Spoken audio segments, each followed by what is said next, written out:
शुजुष्टां दुर्गां देवीं शरणमहं प्रपद्ये सुतरां नाशयते तमः।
All misconceptions regarding God, the universe, and the self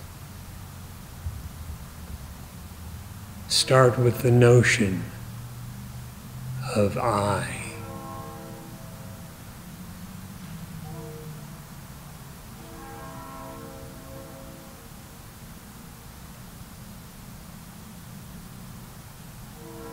Just this assumption.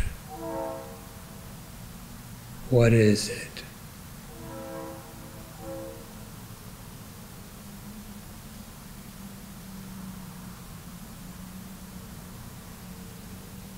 Examine it closely, and what will you find?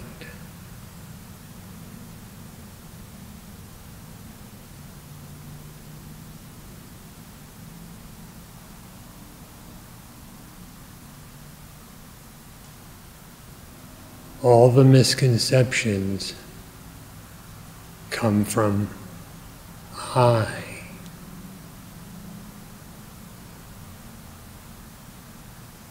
From where does the I come?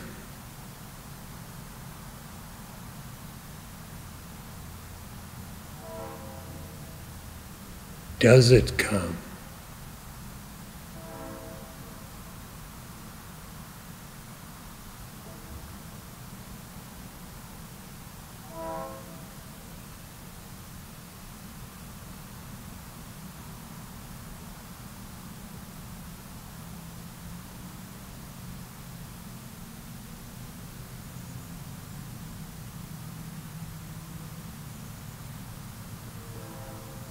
When the assumed individuality of the knower disappears, the knowledge is known.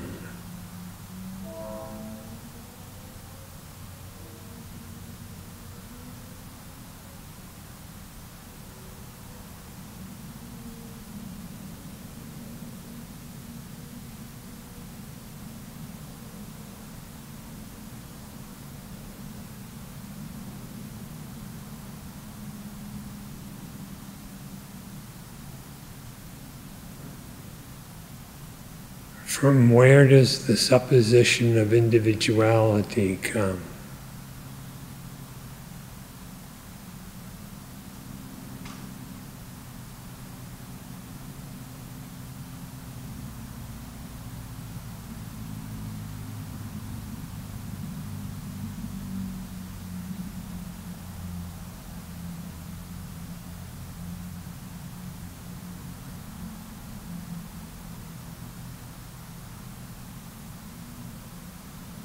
It cannot come from what comes after it,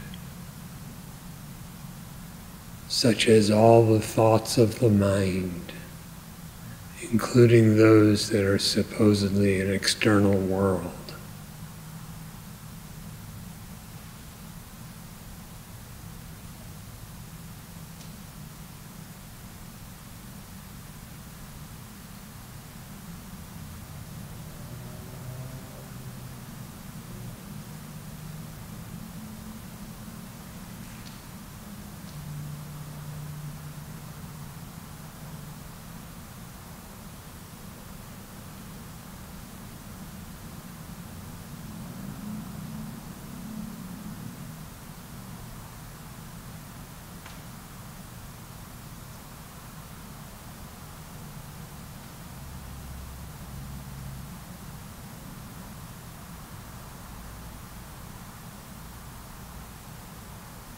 In the attempt to discern the real meaning of I, what happens?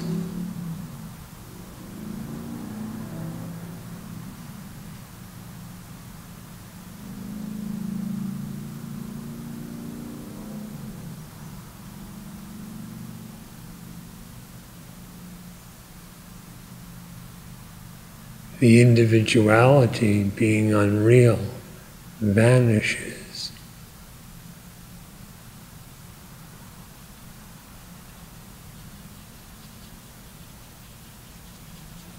The existence that remains is not particularized.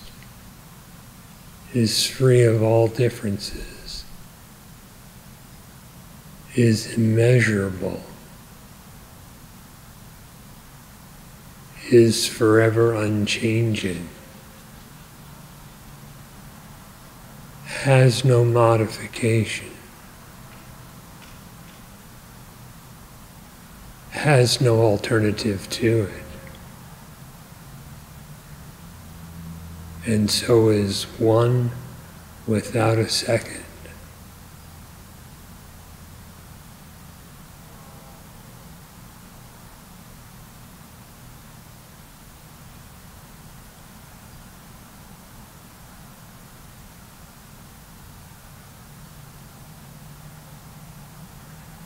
From where does the assumption of individuality come?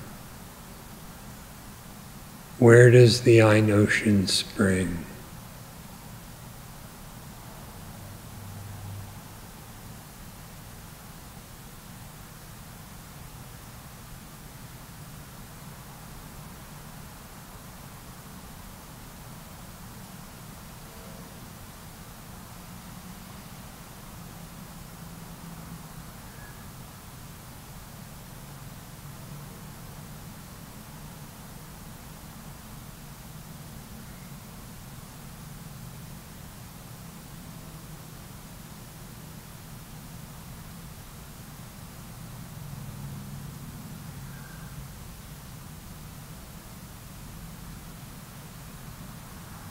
For every misconception, for every other misidentification, for every attachment, for every opinion or viewpoint, the I is implicit and is at the very start of it.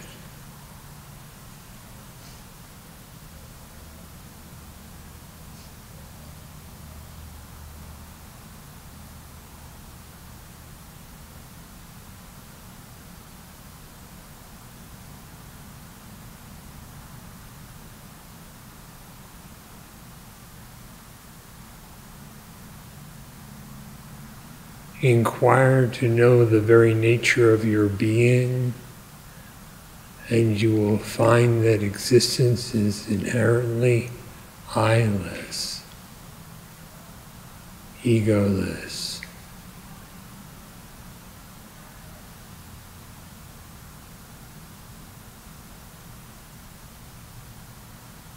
The knower who knows this has no definition but that, which is Brahman.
If you constantly and deeply inquire to know the nature of the self, of what is regarded as I,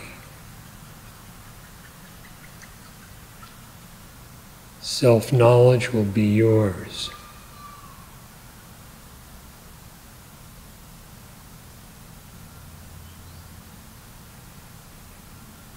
You will understand what all the scriptures have been declaring, and that for which all beings yearn.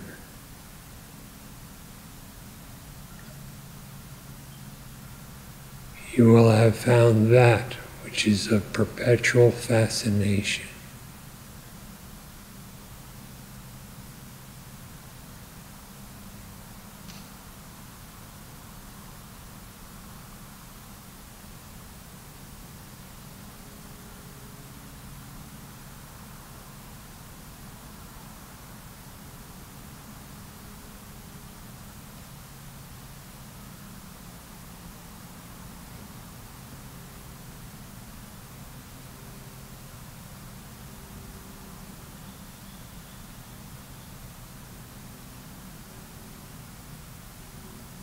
What is the source of I?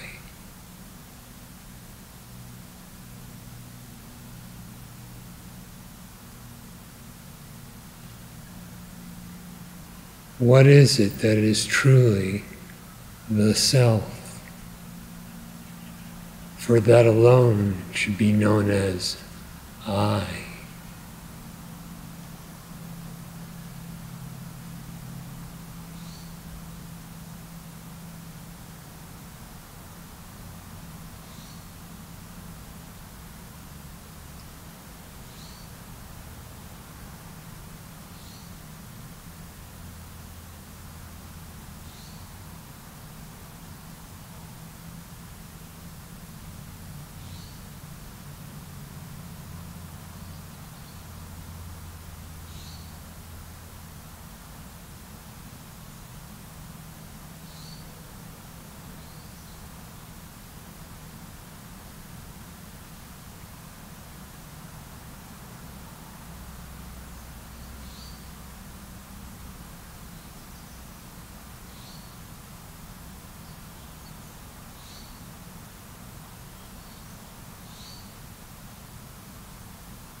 So that the I that functions in the world, in this apparent dream, that's seen not to be the self, the consciousness in which that I and its activities appear. That's the identity. But that personality is still there, still seen. It's still there are relationships and movement in life. It's almost like the I is a function of the body. That individual I, and it's the common case. I mean, how few people know their identity as consciousness? So in this dream, it's almost like this individual I is part of the dream. The individual I does not function at all. It is an illusion. And an illusion can accomplish nothing. All your ideas of others and the world are based on this notion of I. The individuality of this so-called perceiver is implicit in all your observations.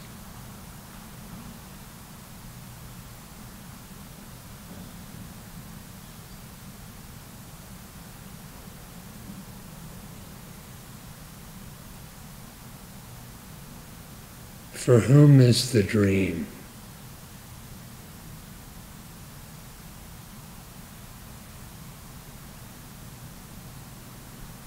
Yes, the character of the personality appears in the dream, but for whom is the dream?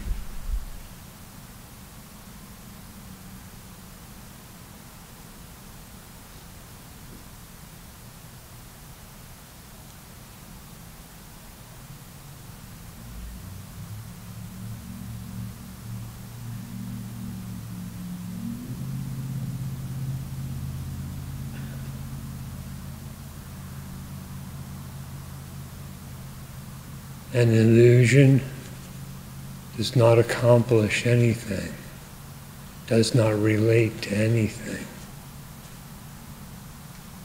It simply is not. So then free will, the appearance of free will and being a doer of action, this is all false.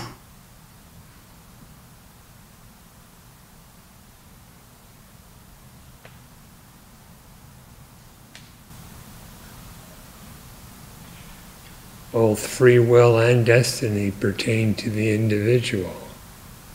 Who is he?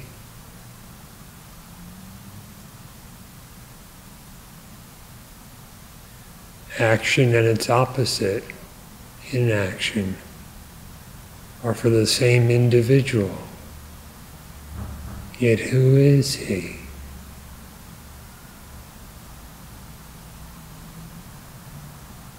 Without knowing the nature of I, how can you figure what all this is? If you inquire and know the true significance of I, realize the nature of the self, will there be any of this remaining to be figured out?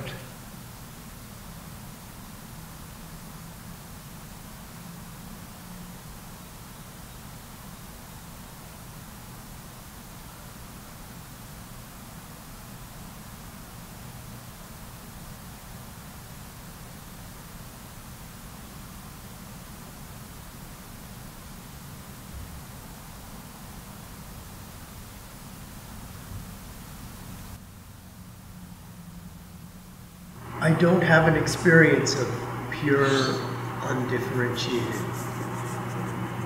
formless, attributeless consciousness. Who is the I in your statement? Can it be a possessor of pure consciousness, a possessor of bliss? Being in consciousness, bliss, is the nature of all. It is not the possession of any.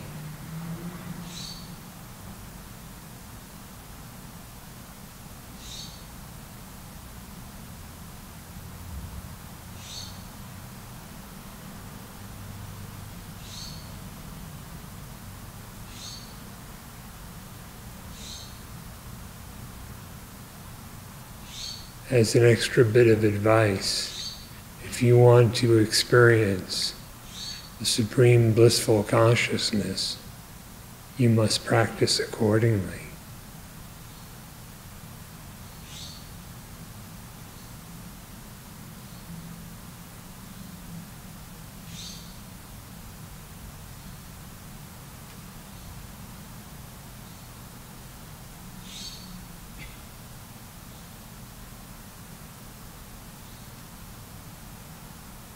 Is it correct to say if the manifestation of I is an illusion, it leads to say that life itself is an illusion?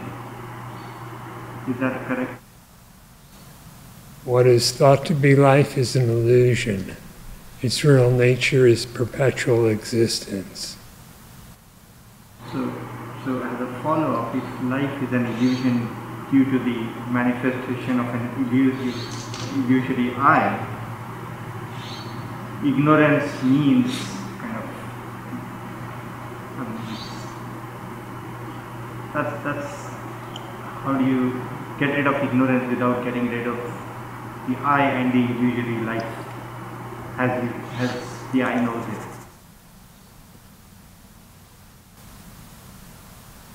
As the root of all ignorance is the I notion. Getting rid of ignorance means eliminating the I notion entirely. Eliminating the I notion entirely means all its attendant ignorance is gone. Whether we call it ego or ignorance, it is the same thing.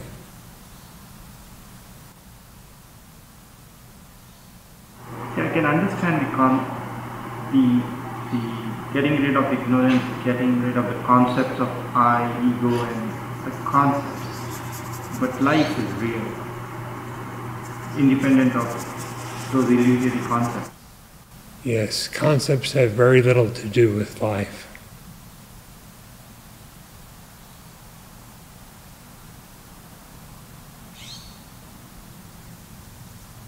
Sri Bhagavan has said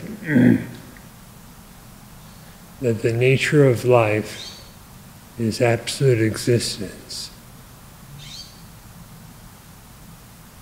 He was not referring to the body, nor to anything that's sensorially perceived, nor anything conceived in the mind. Beyond percepts, beyond concepts, the innermost of all is that absolute existence. That alone is true life, life without death.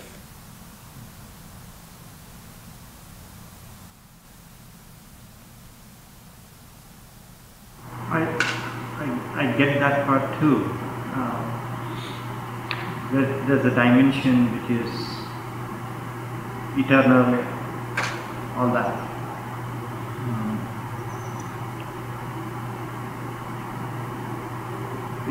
It's the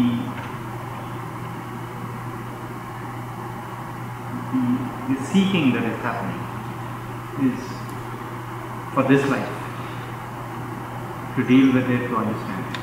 And that's very closely tied to the life and the concept of I. Seek the nature of the seeker, and there again is true life.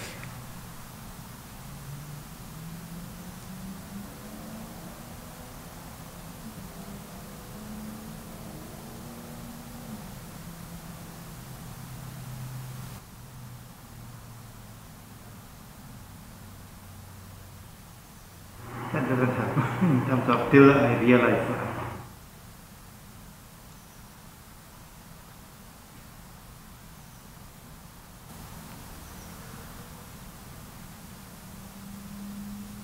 What is the nature of the one who is attempting to discern this? I don't know. Even when we say, I do not know, I is implicit.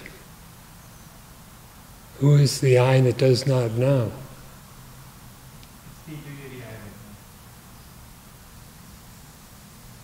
How many eyes are there?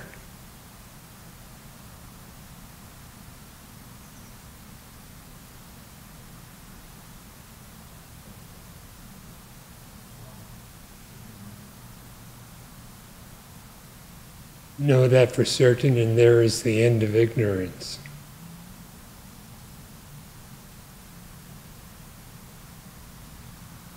I'm still stuck in duality, so.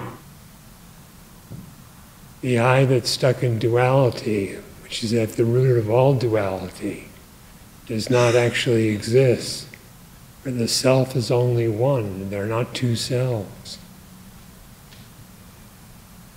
Duality is merely an illusion, and illusion is that which is not. It's not something that temporarily is, it just is not.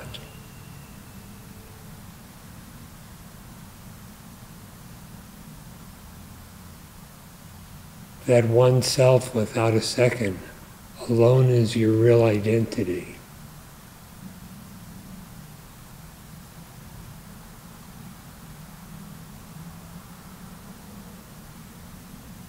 So know the seeker, know the knower.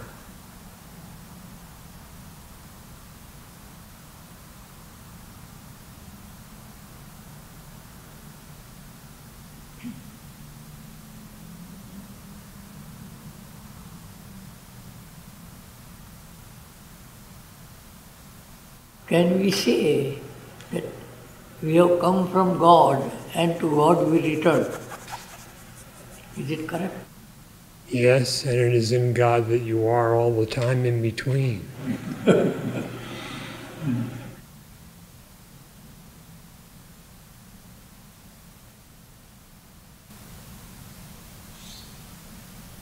Now we may regard God, in one sense, as one that does not like another. So one who is in God is only God and cannot be another.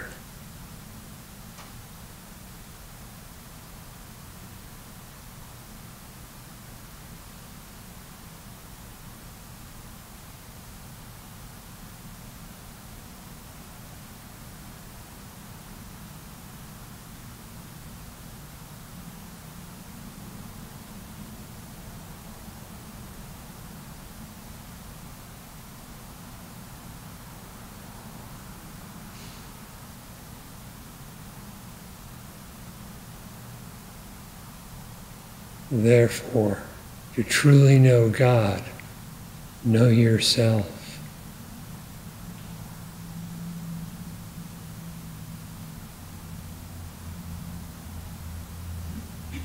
Where the false sense of being a limited, separated individual being subsides, there God stands self-revealed in all of God's fullness.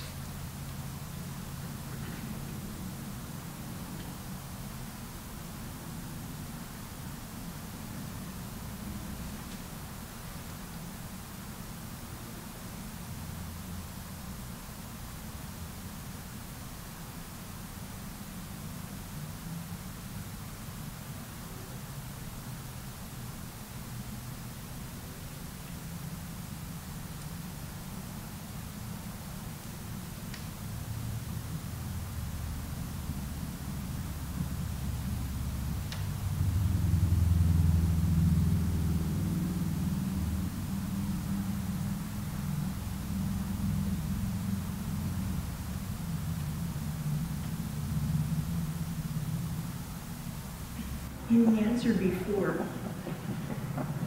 if you want to experience, excuse me, if you want to experience the bliss and so on, practice accordingly. But is it, how do I want to ask this? One never would experience that. In other words, in the dissolution of the individual, there is no one to experience that. The individual never experiences it, but you are not an individual.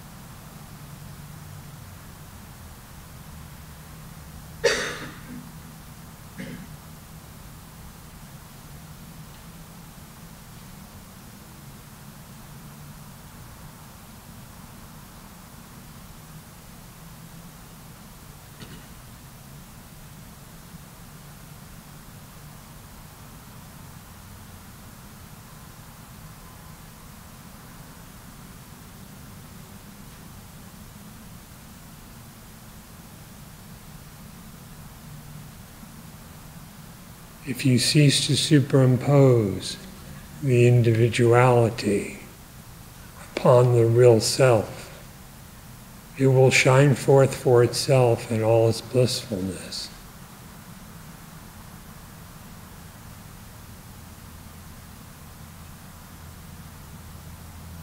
You get some experience of this when you've entered into deep sleep. Every night you have deep sleep. And during that deep sleep, there's nothing connected with your existence. Not any other idea, not anything sensory, nothing of the body. During that deep sleep, you simply exist, and you're very much at peace.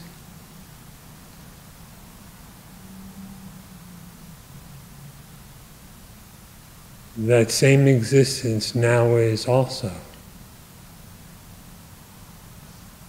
But what has been added upon it, added to it? So many ideas, so many false definitions.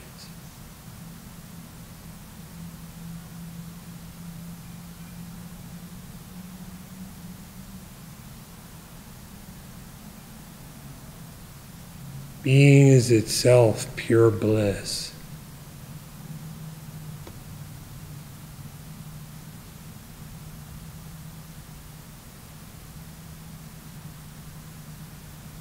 Inquire so as to relinquish misidentification, so that you know your real being as it is. And the bliss that is innate to being shines unveiled, not obscured by anything.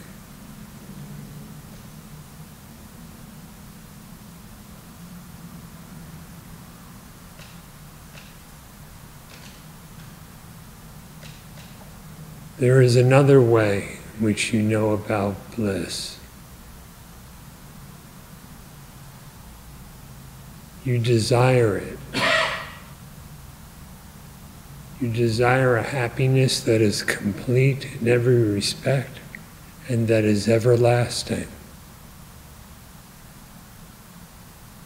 And if you do not have that in your experience, you are dissatisfied. Something urges you to seek. Seek in worldly ways, seek in spiritual ways. What is that that urges you? It is an intuitive knowledge of what is the natural state.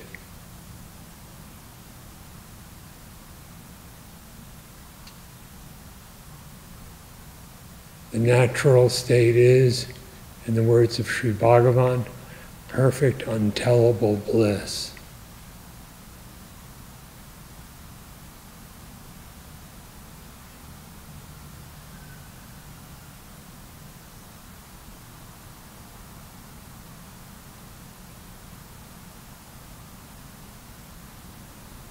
Use that intuition of what is your natural state to guide your discrimination. And discern what you are and abandon what you are not.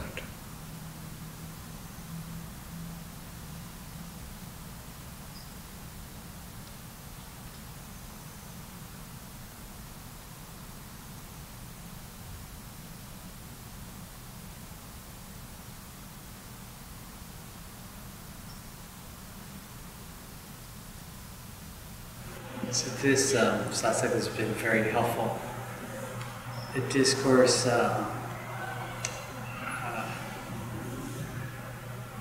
was kind of blowing my mind.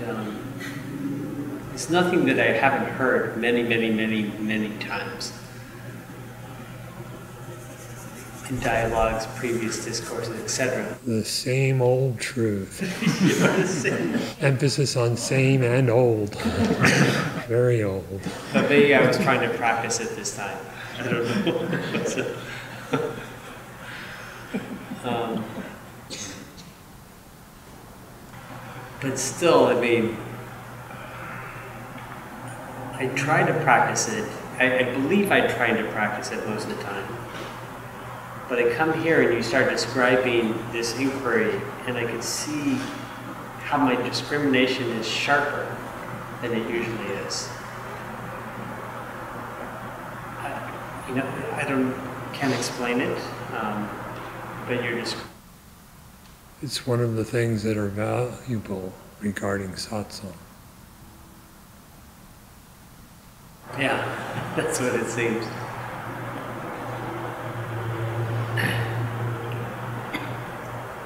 But I just want to kind of confirm this inquiry. It seems like it's a searching inquiry. I have to, if I stop this search, I grab onto ignorance. It seems like, it's almost like, So then you really cannot stop the search. Yeah. You can search wisely, or you can search in a deluded fashion. Yeah, maybe, that's right.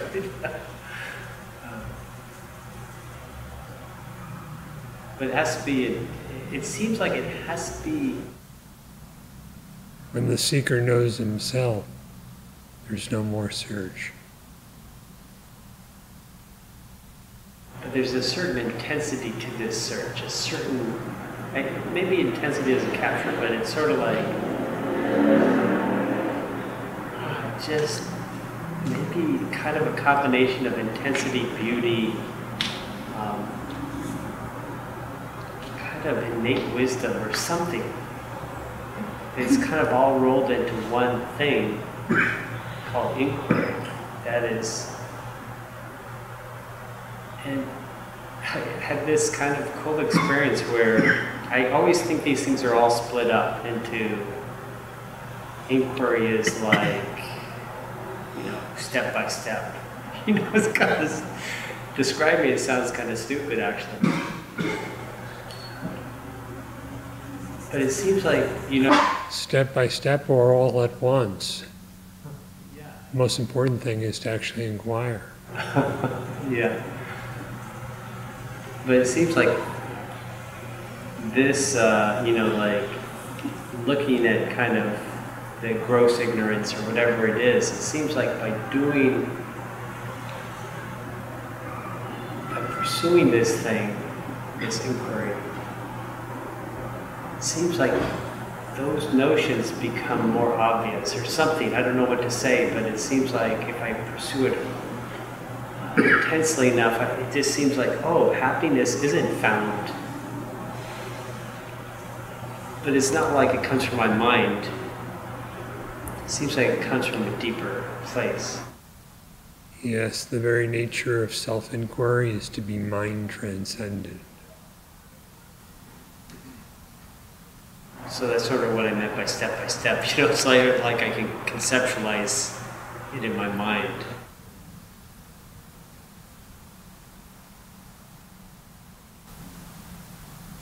Rather, it's when you cease to conceptualize in your mind that inquiry shines. Yeah.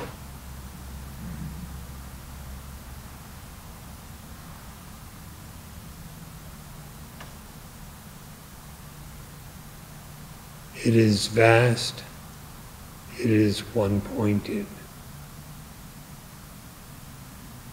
It is sharply discerning. It is also something quite natural and innate.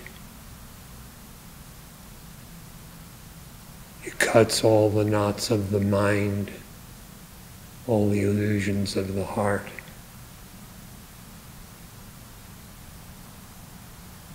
And leaves one doubtless.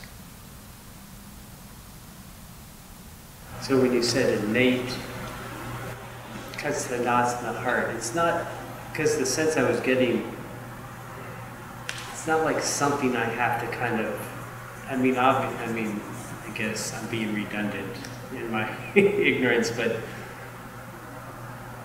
it's obviously not something I have to toy with in my mind. That's like totally screwed up.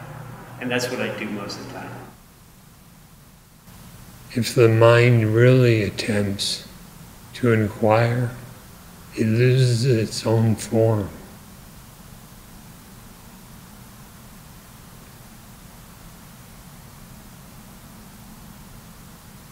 loss of the form is a key in this case.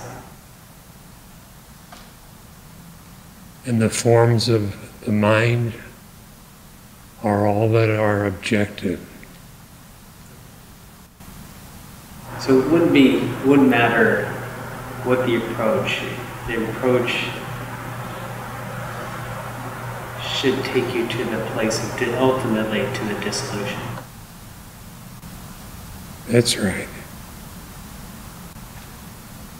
So it might appear to start in the mind. It wouldn't matter.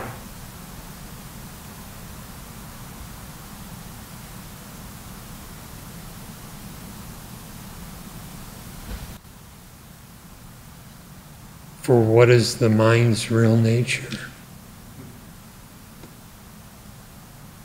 This is why it does not matter.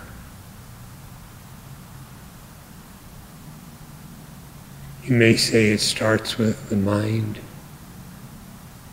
but then again, what brought that about?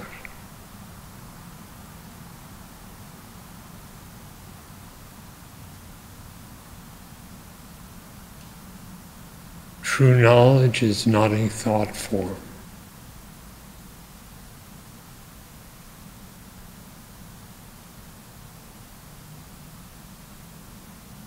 True knowledge manifests in practice as self-inquiry.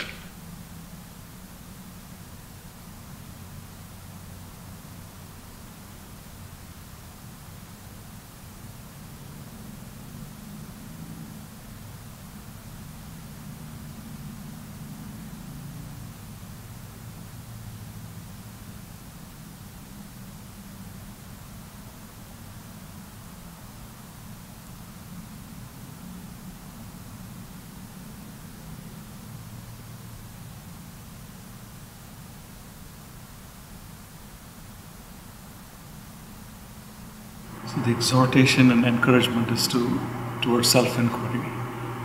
What is the role, I wonder, of devotion and bhakti in this path? It is one with the inquiry and the knowledge. One who pursues self-knowledge will naturally be devotional. One who devotes himself deeply will find the dawning of self-knowledge within himself. Devotion and knowledge are inextricable from each other. If one says he has knowledge, but he lacks devotion, what does he know? And if one says they're all in it for the devotion, but they do not pursue the knowledge, do not try to comprehend it, then what are they being devoted to? Devotion and knowledge are one. And here when I say devotion, I mean the devotion to your favorite deity. It's devotion to love rather than inquiry.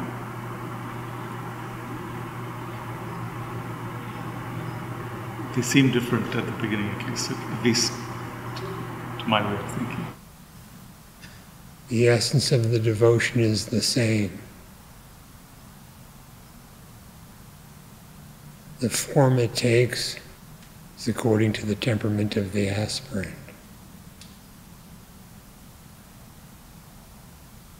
But the actual essence of devotion must always be of the nature of ego dissolution.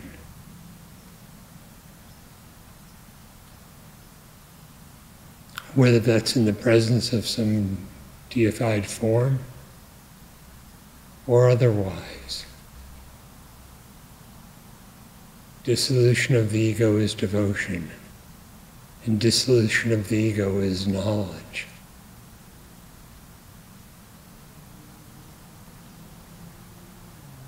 So the end results are the same. Would you say the paths are different?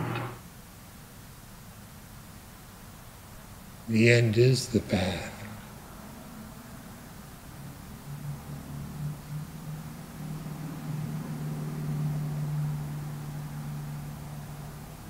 But if we falsely take our stand as the individualized I, there appear to be two branches going off before us. If that I shrinks or dissolves, the means and the end are found to be one and the same.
From Mundaka Upanishad. Avihi sannihitam guhajaram nama mahatpadamatraidat samarpitam. Ejat pranan nimishacha edayadjanada sadasadvarenyam param vijnanadvarishtam prajanam. It is being stated how the immutable can be known, though it is formless. It is self-effulgent, well-seated and well-known as moving in the heart, and it is the great goal. On it are fixed all these that move, breathe, and wink or do not wink. Know this one that comprises the gross and the subtle to be beyond the ordinary knowledge of creatures, and it is the eligible and the highest of all. Edarchidam adyanubhyo anucha yasmin loka nihita lokinascha tadedat aksharam brahma sa pranastadu vangmanaha tadedat satyam tadamradam tadvedhavyam somya vidhi. That which is bright and is subtler than the subtle, and that on which are fixed all the worlds, as well as the dwellers of the worlds, is this immutable Brahman. It is this vital force. It again is speech and mind. This entity that is such is true. It is immortal. It is to be penetrated. O good-looking one, shoot at it.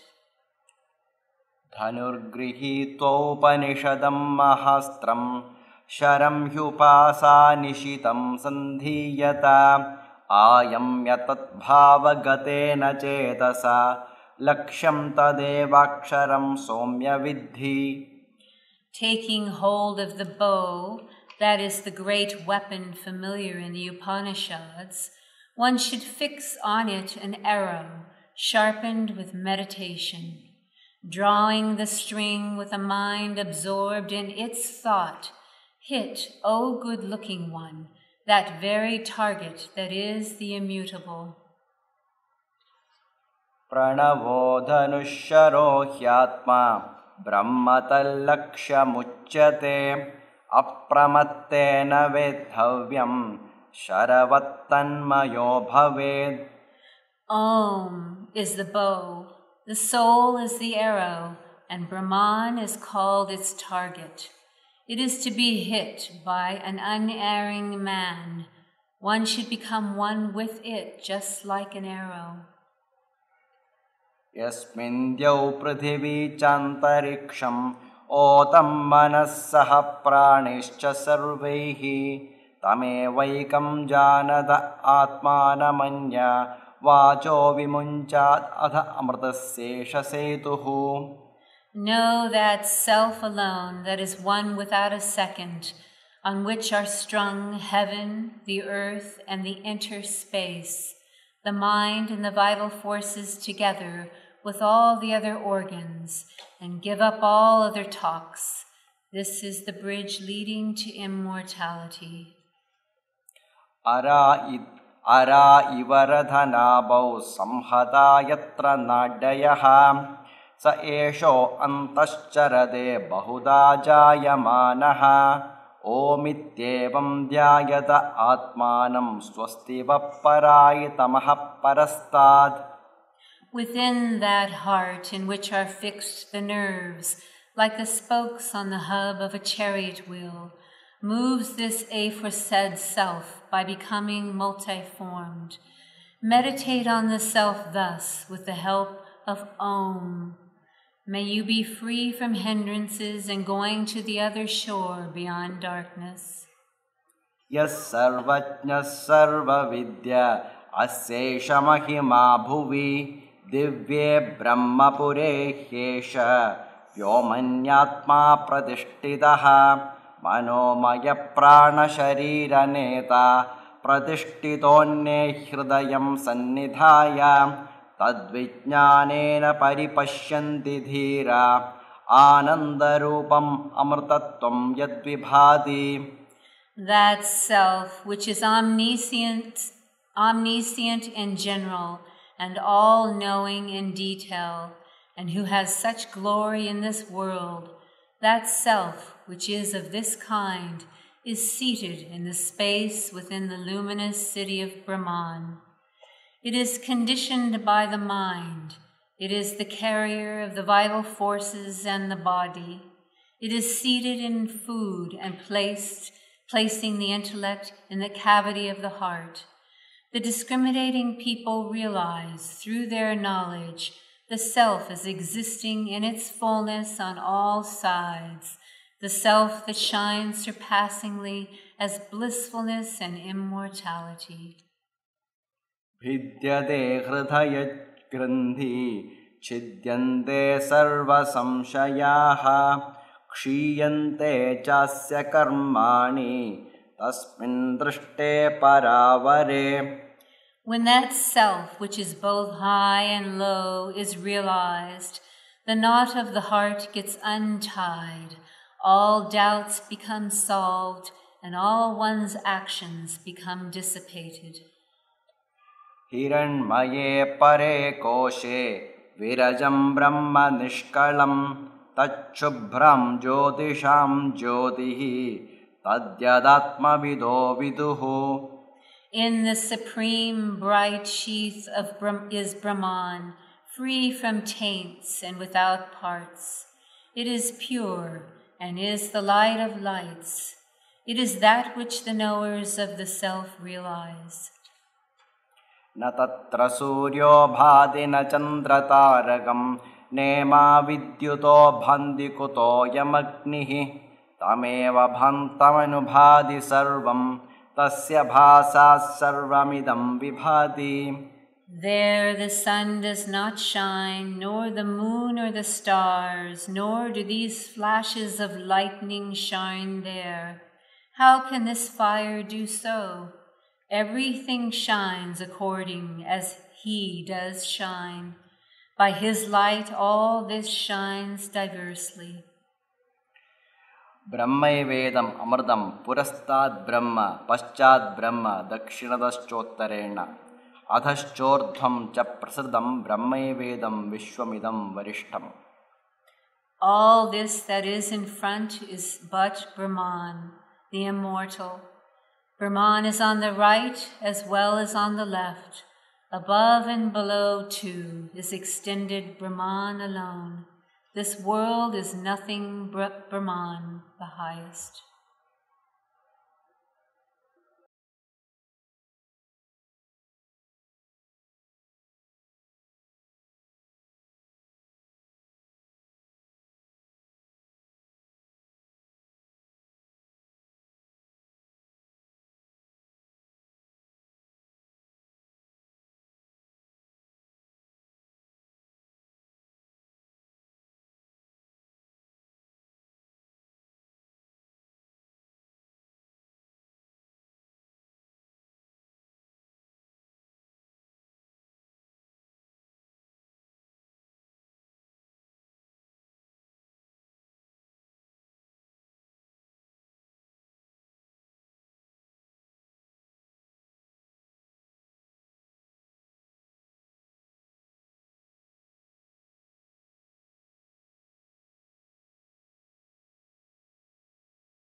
சகலமும் பிரம்மம் என்றும் ஆன்மாவே சகலமும் என்றும் கூறி அகம் பிரம்ம நிச்சயத்தின் மகிமை உரைக்கும் அத்தியாயம். நிதாகனினக்கிண்ணமும் அவ்வகண்டார்த்தத்தின் நிர்ணயமே நிலத்திட வவ்வோத்தில் சொல்வாம். அதாரணத்தின் அத்தியந்த குஹ்யமாகும் அதிசயமாம் அனைத்தினுமே அதிகமாகும். சதானந்த கணமான அகண்டார்த்தத்தின் சாரத்தை சாற்றிய இவ்வோத்தில் உள்ளது. எதாகினும் ஓர் கவியேனும் கேட்டுணர்ந்தோர் இன்னரெல்லாம் மிகந்துடனே முத்தராவர். இதுவெனவே திருசியமாய் காண்பதெல்லாம் எங்குமுள்ள திருக்கான பிரம்மம் தானாம். திடமருவான் சித்தத்தால் திருசியம் போர் திகழினுமே விசாரிக்கில் திருக்கே அன்றி. அது இதுவென்றன்னியமாய் அணுவும் இல்லை. அறிவினிடை காண்பதெல்லாம் அறிவு தானே. விதவிதமாய் விளங்கியிடும் தரங்கமாதி விசாரிக்கில் வாரியலால் வேறேயுண்டோ. ஆதலினால் அவையெல்லா அணு ஒன்றேனும் அது இதுவென்றன்னியமாய் எங்கும் இல்லை. போதிய அறிவுருவாம் பிரம்மமல்லால் உலகிலுள்ள விவகாரம் ஒன்றும் இல்லை. போதகனமான பர பிரம்மமல்லால் பொருந்தியிடும் ஜீவ பர ஜகத்தே இல்லை. ஆதிமுடி ஒன்றுமில்லாத கண்டமான அறிவுருவாம் பரபிரம்மம் தானே எல்லாம். சன்மாத்திர காரியமாம் ஜகஜீவாதி சகலமுமே சன்மாத்திர பிரம்மமல்லால். தன்மாத்திர பிரம்மத்து கயலே அன்று தத்துவமாய் நவிழ்கின்றோன் சங்க இல்லை. சன்மாத்திரமான பர பிரம்மம் தானே சந்ததமும் நமது நிஜ ஸ்வரூபமாகும். தன்மாத்திரமான பர பிரம்ம மீதே தயங்கு ஜக முதலவற்றின் நிஜ ஸ்வரூபம். நிகழும் அறிவான பர பிரம்மமல்லால் நீயும் இல்லை நானும் இல்லை யாரும் இல்லை. திகழும் அறிவான பர பிரம்மமல்லால் தேக முதல் திரிசியமாம் திரளே இல்லை. சகஜ அறிவான பர பிரம்மமல்லால் சத்துமில்லை அசத்துமில்லை சதசத்தில்லை. பகரும் அறிவான பர பிரம்மமல்லால் பரஜீவ ஜனங்களெனும் பகுப்பே இல்லை.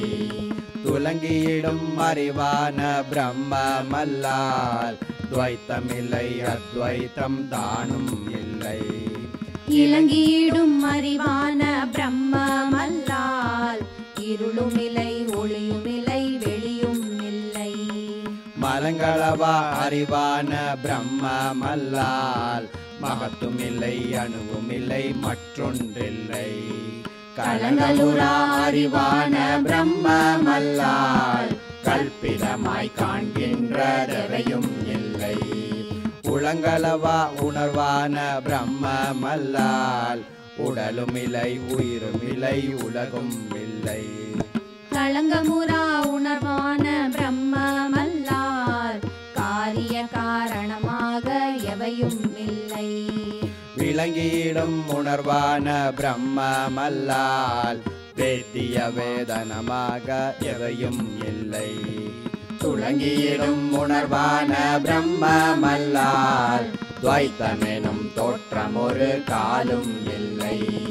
மாரணமில் அறிவான பிரம்மமல்லால் மாயையிலை அவிதையிலை மற்றொன்றில்லை. சீரணமில் அறிவான பிரம்மமல்லால் ஜீவனிலை ஈசனிலை ஜகத்தும் இல்லை. பூரணமாம் அறிவான பிரம்மமல்லால் பொய்யுமில்லை மெய்யுமில்லை பிரிதொன்றில்லை.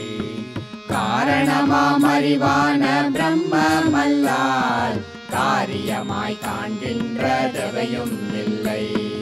வேதமுறா அறிவான பிரம்மமல்லால் வேதிக்கும் பந்தமில்லை மோட்சமில்லை.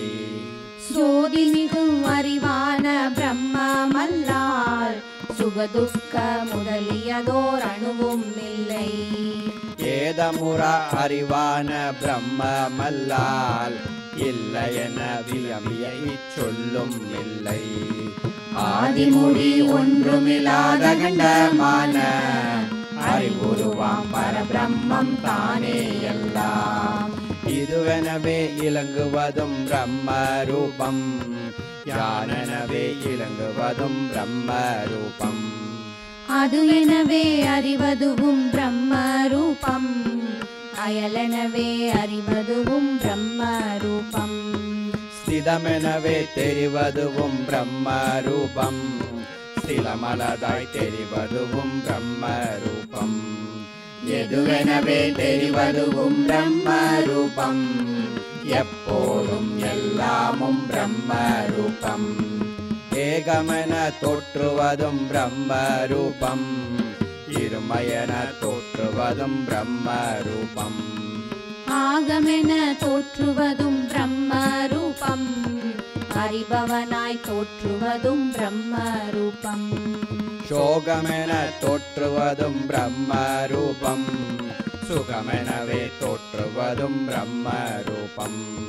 பாகமர தோற்றுவதும் பிரம்மரூபம் பலவிதமாய் தோற்றுவதும் பிரம்மரூபம். சரமச்சரம் யாவையுமே பிரம்மரூபம் சங்கல்ப விகல்பமெல்லாம் பிரம்மரூபம். பரமபரம் யாவையுமே பிரம்மரூபம் பகுதி முதல் பகுப்பவையும் பிரம்மரூபம். தரணி முதல் தத்துவமும் பிரம்மரூபம் தாம் பிறரென்றெண்ணுவதும் பிரம்மரூபம். இரவு பகல் இருளொளியும் பிரம்மரூபம் இல்லையுள்ளதென்பதெல்லாம் பிரம்மரூபம். வேதமோடு ஸ்மிருதிகளும் பிரம்மரூபம் விளம்புமிதிஹாசமெல்லாம் பிரம்மரூபம். ஏதமுரா புராணமெல்லாம் பிரம்மரூபம் இயம்பு பல வாகமமும் பிரம்மரூபம். இதையெல்லாமாய்வதுவும் பிரம்மரூபம். இசைத்தவதம் பொருளவையும் பிரம்மரூபம். சாதனமாய் செய்வதுவும் பிரம்மரூபம். சாத்தியமாய் பெரும் பயனும் பிரம்மரூபம். சாதன சம்பத்தியுமே பிரம்மரூபம். சத்குருவை சார்வதுவும் பிரம்மரூபம். வேதமுடி சிரவணமும் பிரம்மரூபம். விஸ்தரமாய் மனனமுமே பிரம்மரூபம். சாதகமாம் பாவனையும் பிரம்மரூபம். சமாதியுடன் அனுபவமும் பிரம்மரூபம். வேதமிலாதுருவீடும் பிரம்மரூபம். எப்போதும் எல்லாமும் பிரம்மரூபம். பிரம்மமதே மாயையென தோற்றலாகும். பிரம்மமதே மகேசனென தோற்றலாகும். பிரம்மமதே சித்தமென தோற்றலாகும். பிரம்மமதே ஜீவனென தோற்றலாகும். பிரம்மமதே ஜகத்தெனவும் தோற்றலாகும். பிரம்மமதே சகலமுமாய் தோற்றலாகும். பிரம்மமலாதொரு பொருளும் என்றும் இல்லை. பிறங்கிடும் பொருளெல்லாம் பிரம்மம் தானே. பிரம்மமதே மும்மூர்த்தி எனவும் தோன்றும். பிரம்மமதே மூல சிவனெனவும் தோன்றும். பிரம்மமதே ஐம்பூதம் எனவும் தோன்றும். பிரம்மமதே அனந்த உலகெனவும் தோன்றும். பிரம்மமதே சரசரமாய் தோன்றலாகும். பிரம்மமதே சகலமுமாய் தோன்றலாகும். பிரம்மமலாதொரு பொருளும் என்றும் இல்லை. பிறங்கிடும் பொருளெல்லாம் பிரம்மம் தானே. அஜ்ஞான திசையிலொரு பிரம்மம் தானே. அனந்தவித ஜீவேஷ ஜகத்தாய் தோன்றும். விஞ்ஞான திசை மறுவில் ஜகஜீவாதி. ஜீவதுவே விமல பர வடிவாய் தோன்றும். அஜ்ஞான திசையிலொரு ரஜ்ஜு தானே. அரவு முதல் பல வடிவாய் தோன்றினாலும். விஞ்ஞான திசை மறுவில் அவை அனைத்தும். பிறவும் ஒரு ரஜ்ஜுவலால் வேறே உண்டோ. ஆதலினால் விசாரமில்லா வெறுமூடற்கிங்க. அகண்ட பரிபூரணமாம் பிரம்மம் தானே. பூத முதல் பரப்பொருளாய் தோற்றினாலும். பூரணமாய் விசாரித்த தீரருக்கு. வேதமென தோற்றிய இத்தோற்றமெல்லாம். பிரிவற்ற அகண்ட பர பிரம்மம் தானாம். மாதவனே இதில் இறையும் மையமில்லை. மகேசனென குறைத்ததிலும் மையமுண்டோ. எப்போதும் ஒரு பொருளும் ஜனிக்கவில்லை. எப்போதும் ஒரு பொருளும் இருக்கவில்லை. எப்போதும் ஒரு பொருளும் இறக்கவில்லை. எப்போதும் ஒரு பொருளும் இலவே இல்லை. எப்போதும் மெல்லளவும் இருமையின்றி. ஏக பரிபூரணமாம் பிரம்மம் தானே. எப்போதும் எவ்விடத்தும் இருக்கும் வஸ்து. இயம்பியது சத்தியமே ஈசனானை. அகண்ட பரிபூரணமாம் பிரம்மமல்லால். அஜ்ஞான விஞ்ஞானம் எவையும் இல்லை. அகண்ட பரிபூரணமாம் பிரம்மமல்லால். அத்தியாசம் மதநீக்கம் எவையும் இல்லை. அகண்ட பரிபூரணமாம் பிரம்மமல்லால். அமரு ஜக ஜீவ பரம் எவையும் இல்லை. அகண்ட பரிபூரணமாம் பிரம்மம் ஒன்றே. அனவரதம் அகண்டைக ரசமாய் நிற்கும். அகண்ட பரிபூரணமாம் பிரம்மமல்லால். அணுவுமில்லை அணுவுமில்லை அணுவுமில்லை. அகண்ட பரிபூரணமாம் பிரம்மம் தானே. அனந்தவித ஜீவேஷ ஜகத்தனைத்தும். அகண்ட பரிபூரணமாம் பிரம்மம் தானே. அனவரதம் நமது நிஜ ஸ்வரூபமாகும். அகண்ட பரிபூரணமாம் பிரம்மம் தானே. அனவரதம் நினது நிஜ ஸ்வரூபமாமே. ஆதியிலா பரபிரம்ம ஸ்வரூபம் தானே, ஆன்மாவாம் அவ்வான்மா ஸ்வரூபம் தானே. வேதமிலா பரபிரம்ம ஸ்வரூபமாகும் பிரிவரவே பேசிய இவ்வைக்கியம் தானே. ஓதிய வேதாந்த மகா வாக்கியங்கள் ஒருமித்து தெரிவிக்கும் அகண்டார்த்தங்கான். ஆதலினால் அனவரதம் முமுக்ஷுவெல்லாம் அகம் பிரம்ம நிச்சயமே அடைய வேண்டும். அகிலமுமே பரபிரம்ம மையமில்லை, அதுவே நான் அணுவும் இதில் ஐயமில்லை. நிகிலமறை பொருளினிதே ஐயமில்லை, நிகிலர் அனுபவமீதே ஐயமில்லை. இகழ்வில் சிவன் சொன்னதும் இதே ஐயமில்லை, எனதனுபூதியும் இதுவே ஐயமில்லை. அகமுறவே ஆதலினால் முமுக்ஷு எல்லாம் அகம் பிரம்ம நிச்சயமே அடைய வேண்டும். பற்பலவாய் பகர்ந்தன்ன சுருங்கச் சொல்லும் பரமார்த்த வசனத்தை பரிந்து கேளாய். கற்பிதமாய் தோற்றிடும் தோற்றமெல்லாம் களங்கமுறா அதிஷ்டான பிரம்மமன்றி. சொற்பமுமே அயலாக இல்லை என்றே சுருதியுடன் ஊகத்தால் நேதி பண்ணி. நிர்பயமாய் நிலைத்த பர பிரம்மம் தானே, நிதமுமாகம் மகமதுவென்றறிய வேண்டும். சகலமுமாம் இவை வேறும் நான் தான் வேறு, சத்பிரம்ம வேறென்றும் வேத புத்தி. அகிலமுமே அகண்ட பர பிரம்மென்றும் அதுதானே நான் என்றும் நானதென்றும்.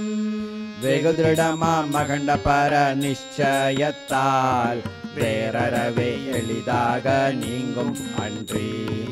இகழ்வு தரும் கர்ம உபாசனையொன்றாலும் இயம்பிய இப்பேதமதி எளிதாய் நீங்கா. ஆதலினால் முமுக்ஷுவலாம் எளிதேயாக அகண்ட பர நிச்சயமே அடைந்த வட்டால். போதவுணா ஆனந்தவித பயத்து கண்கள் உற்பத்தி தானமதாம் வேத புத்தி. ஈதினைய விதத்திலுமே நீக்க வேண்டும், இயம்பிய இப்பேதமதி நீக்கம் தானே. வீதியலாம் அபயபத நிஷ்டயாகும் பந்தமர பெறுகின்ற வீடு மாமே.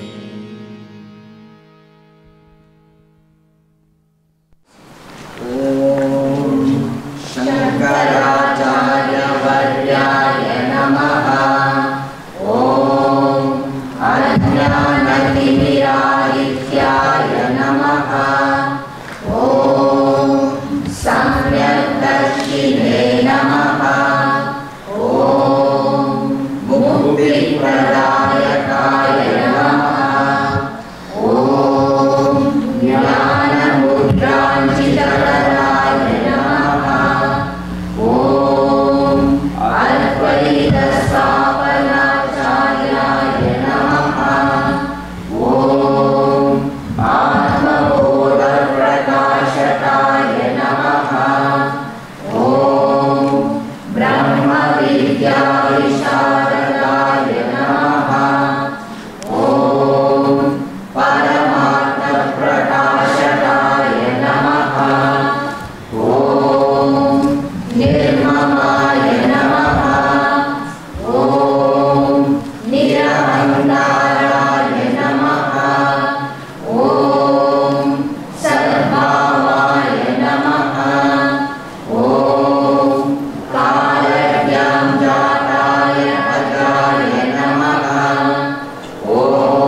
Shanti